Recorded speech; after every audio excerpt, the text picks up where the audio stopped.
Saviez-vous que les anciennes momies ne se trouvent pas en Égypte, mais au Chili?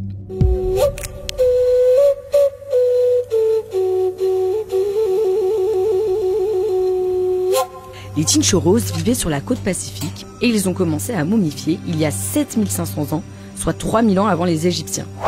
300 corps momifiés ont déjà été retrouvés. On peut les voir au musée Colón Diez et au musée de San Miguel de Azapa à Arica. Depuis 2021, ils sont inscrits sur la liste du patrimoine mondial de l'UNESCO.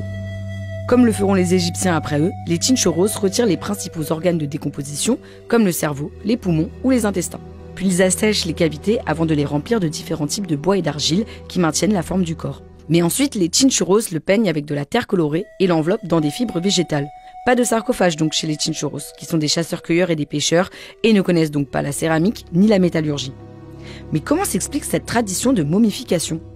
Bernardo Arriaza, chercheur à l'université de Tarapacá, à Arica, a son idée. Hay ciertos lugares que tienen mucho arsénico en esta región y yo creo que las primeras poblaciones que llegan se van envenenando con el arsénico y como respuesta frente a la pérdida de niños, fetos, recién nacidos, las madres comienzan a pintar, a ornamentar esos pequeños restos y poco a poco se transforma en algo mucho más elaborado. Y algunas también son muy pequeñitas y eso a mí me llama mucho la atención, me toca profundamente, que son fetos recién nacidos que están momificados como si fuera un adulto, ¿no? Con sus ojitos abiertos, su boca abierta, entonces hay una expresión de vida. Les Égyptiens momifiaient les rois et les nobles. Les Chinchorros, eux, ne font aucune distinction. Certains d'entre eux se sont installés dans les grottes d'Anzota, au sud d'Arica. Le sol du désert d'Atacama, le plus aride du monde, ainsi que le sel marin et les nitrates, ont permis la préservation des momies. On pense que les Chinchorros vivaient avec les momies, avant d'être enterrés collectivement au bout d'un certain temps. Les habitants des contreforts du Morro de Arica vivent au-dessus d'une grande nécropole. C'est là que se trouve la zone archéologique où il pourrait y avoir des milliers de corps. Avec son mari, Paola Pimentel fabrique des répliques des momies pour les musées et les écoles.